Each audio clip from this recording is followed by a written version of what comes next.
Hey guys, welcome back to my series on my experience in ATI and IBLP. So in the previous episode, I talked about how cults recruit people into the group and how ATI specifically recruited people into the group. So this time I'm going to be talking about the bite method. And before I get into that, as I've been saying in all the previous episodes, my information is coming from the book Combating Cult Mind Control by Stephen Hassan and recoveringgrace.org. In this episode, I'm also going to be including some personal experiences that people have contributed. Thank you to everyone who did contribute. The information you provided was very helpful.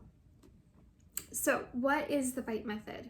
Stephen Hassan actually came up with this acronym as a great way to analyze whether or not a group is using mind control in order to keep its members within the group, or it's just like a regular or quirky group.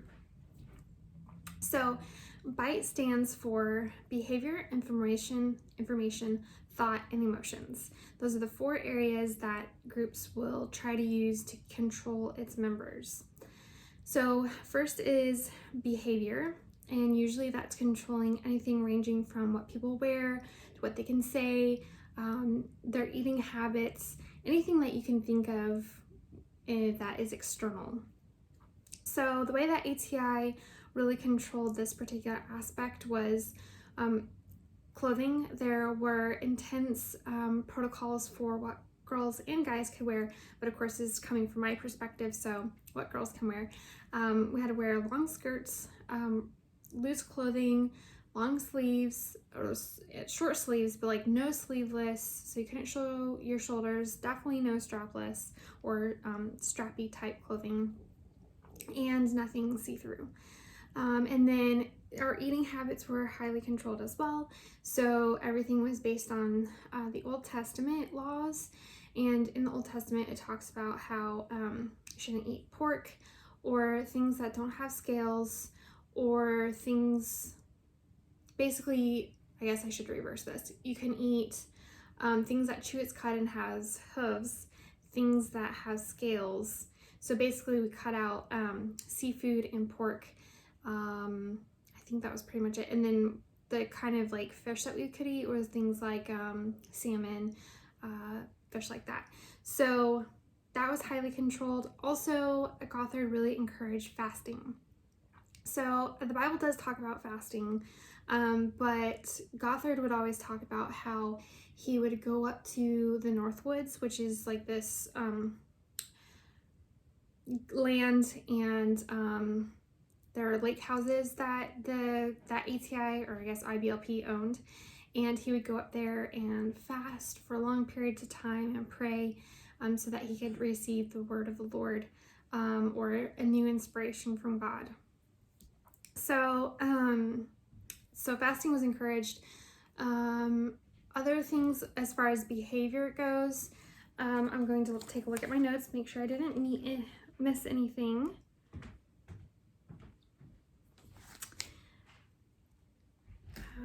Yeah, so that was pretty much it. And then another thing that was also controlled was facial expressions, and I'll get into that a little bit later.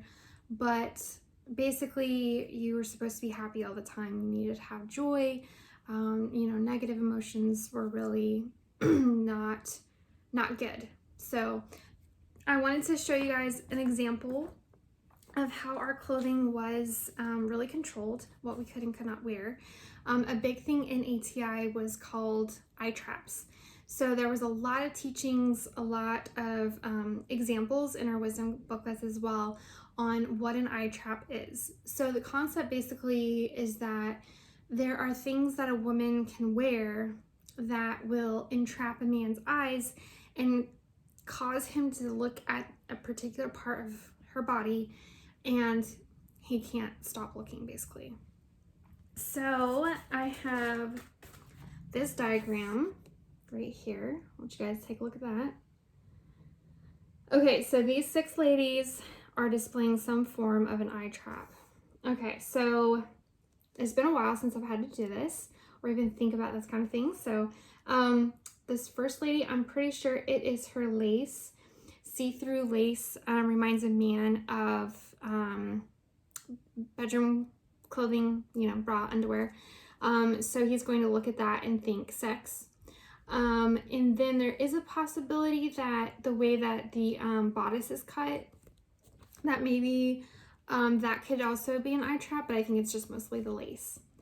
So the second lady, this is a very 80s outfit.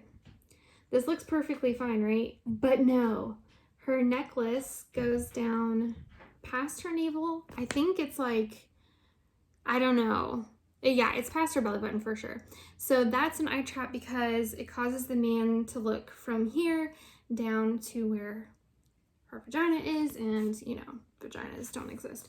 I'm kidding. But that is the eye trap for that one. This one, I'm not sure, besides this being kind of an outfit I would not wear. I think it's the top part. This causes the man to look at her breasts, and then the drop waist, I'm guessing it causes the eyes to go down to the drop waist. Again, looking at the vagina, and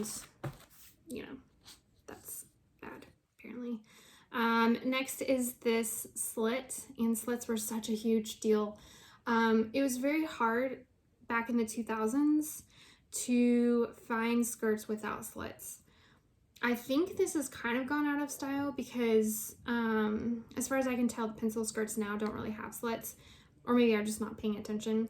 But this is going to cause a man to look at the girl's calf, or depending on how high the slit is, it could cause a man to look at her thighs.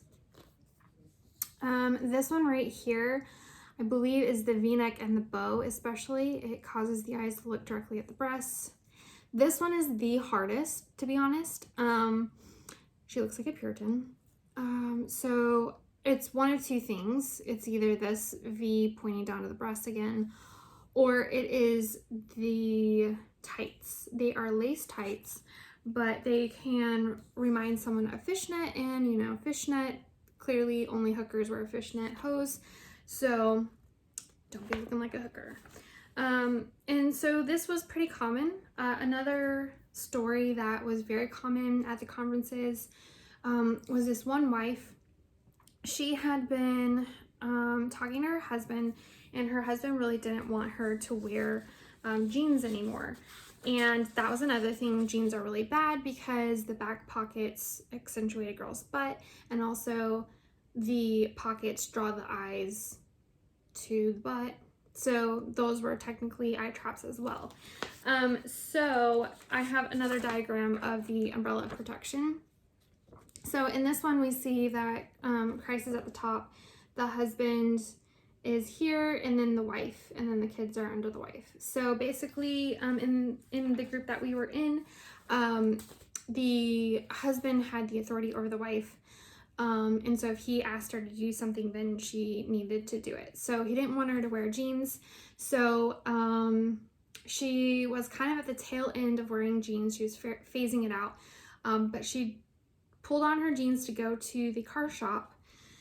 And she knew her husband didn't want her to wear it, but she did it anyways. So she gets to the car shop, and one of the other customers there was a man who was just there. He saw her jeans, or her outfit, I guess, and made some kind of rude or lewd comment towards her. And in that moment, I remember hearing that story. She felt so guilty and so terrible that she had come out from under the authority of her husband and was inviting the attacks of Satan, and also caused a man to stumble. So this was a huge guilt factor for her, and she said after that she never wore jeans again. And so that was kind of what I grew up with in the clothing department, of just feeling very guilty, feeling responsible for men, because when you have that framework, you believe that a man can't help himself, and he can't help but look. It was like an uncontrollable thing. And so even though I wore really modest clothing when I was younger, I always felt very guilty being in public because, again, even though I wore modest clothing, men still stared at me. So I felt very ashamed of my body, and ashamed of I don't know, just being a woman, I guess.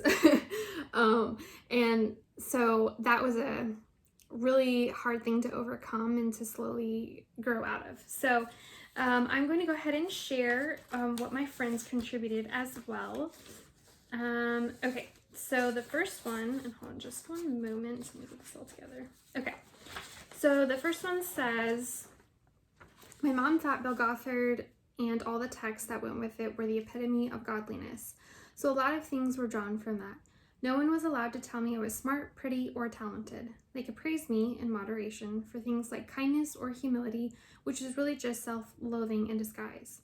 Clothing had to be modest, so no shorts or skirts above the knee, no collars below the clavicle, and everything was loose and cut like boys' clothing for the most part. Obviously, no swearing, even saying heck.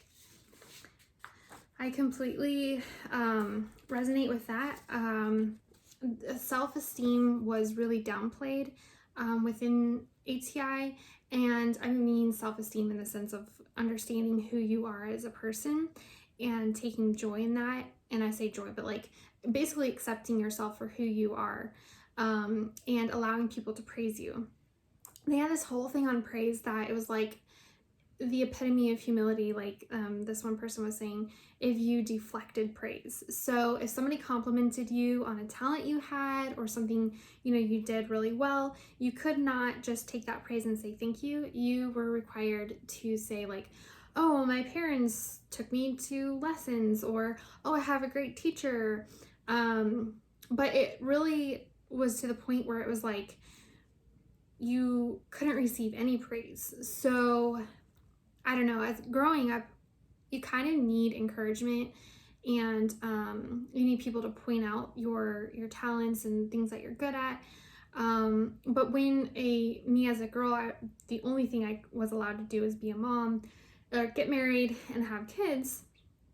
There's nothing outside of that that can be talked about in a lot of ways, if that makes any sense. So there was just not a lot of talk about, oh, hey, you're really good at X, Y, and Z. You should pursue that, because I wasn't allowed to pursue a career. I wasn't allowed to even think about that, because ATI really discouraged women from getting higher education, or especially no jobs outside of the home. So it's definitely a learning curve once you get outside of that thinking. Anyways, okay, so one of my other friends contributed and said, appearance was the end all be all. I'll never forget going to the ATI conferences and being one in a sea of girls, all dressed in navy skirts and a white shirt. And yes, at the conferences, there was a heavy dress code. On Fridays, I got to wear a khaki skirt and a burgundy polo. You could have earrings, you could cut your hair, you could wear a minimal amount of makeup, but you had to get married. Those conferences were all about getting introduced to boys so you could form a good, clean, holy, approved relationship and get married and have more babies. At 8, I didn't know that. And I definitely went to conferences to try to find a husband. I don't know why I felt like those people, the guys there were holier. The guys that I knew were perfectly fine. But you know, ATI really drove home like you need to have this specific belief, and the guy that you meet has to have these specific beliefs, and outside of that, you know, those people are not good Christians. So that is pretty much on the information I have on behavior. I only have 15 minutes per episode, so I'm actually going to stop this episode here, and then next time I'll talk about the next parts of the bite method. As always, if you guys have any questions or you just want to message me, feel free to message me on Instagram, and or you can comment down below as well. I'll talk to you guys later. Bye!